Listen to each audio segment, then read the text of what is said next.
Veronica here, and I just published a new video today of a huge Trader Joe's vegan extreme budget grocery haul.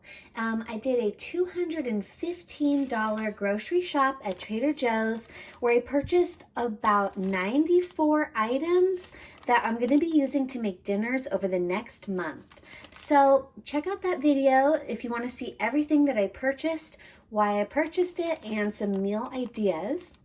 Now, this is the second video in this series that I'm going to be doing this whole month, sharing cheap, easy vegan dinners from that grocery haul. In today's video, I wanted to share with you how I meal planned for that 1 month grocery haul. So this is perfect for anyone who's maybe on SNAP benefits, who's doing an emergency grocery budget, or who just wants cheap vegan dinner ideas.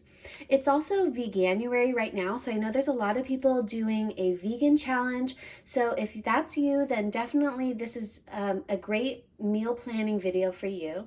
But before I get started, I just want to say thank you so much for tuning into my channel today.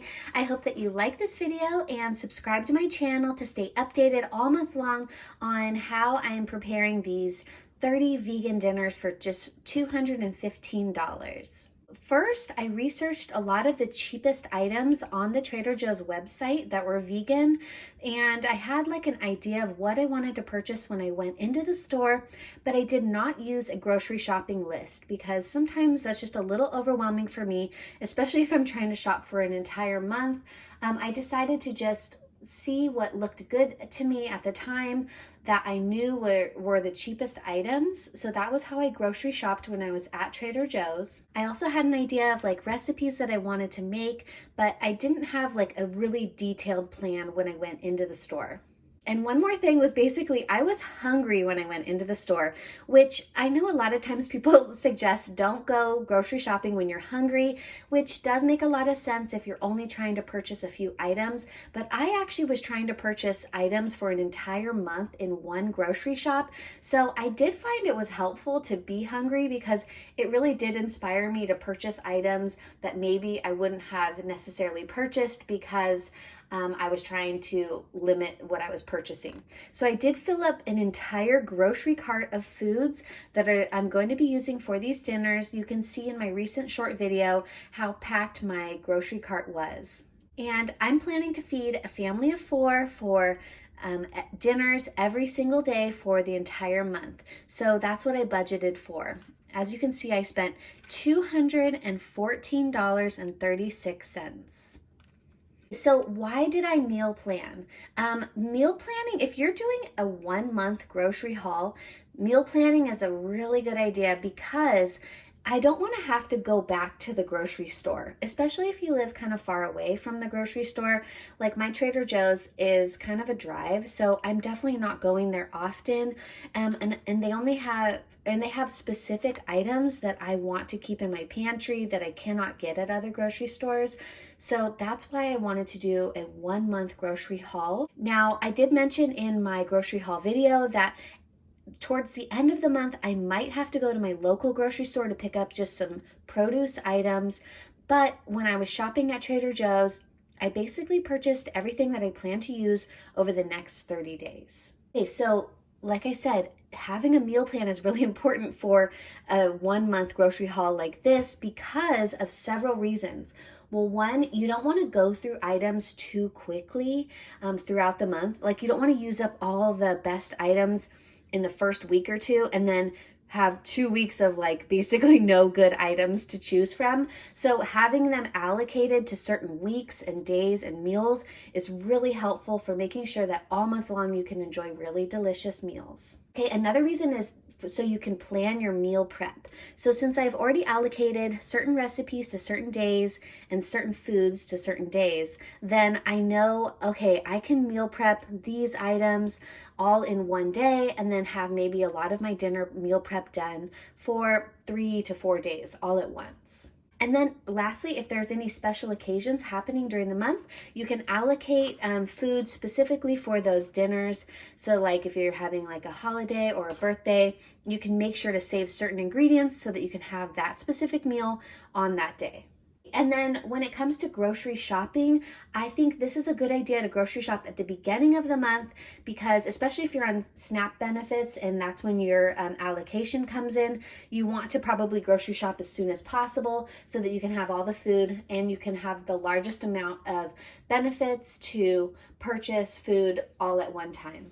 But you can also do this, you can also grocery shop for 1 month, any time of the month, really. Okay, and then like I said, I did choose Trader Joe's because they have so many vegan items. A lot of them are organic, and they're actually really inexpensive. I know people say that Trader Joe's is more expensive, but I've found when I price compare to maybe other grocery stores, Trader Joe's overall ends up being pretty much one of the cheapest places for me to get the vegan pantry staples that I really like. And so I have a system for meal planning for this 1 month grocery haul, and let me share with you. So I made a spreadsheet. This is really helpful because a spreadsheet helps you just lie everything out and you can see it very clearly. You can separate everything by category and stay very organized.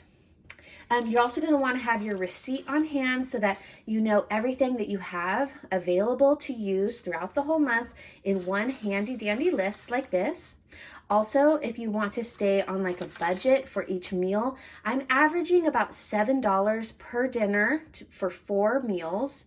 So then I can kind of give myself an idea like, okay, I have a running total over here, and I don't have everything necessarily listed yet, but I just wanted to share this with you before it was totally finished. But I kind of have a running total so I can see like, oh, maybe I added too many ingredients to this one dinner.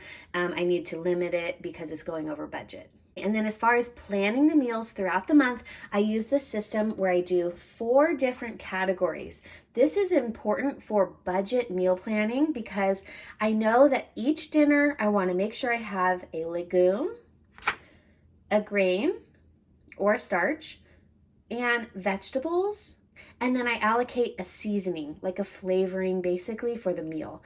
So if I allocate these foods to these different categories, I can kind of easily disperse them without getting overwhelmed. So like what I did was I went on my grocery list and I chose all of the packages of legumes and I allocated them in the list first. Then I paired those with a grain, and then I paired them with some vegetables, and then I decided at some point in time in that planning process what I wanted the flavoring to be.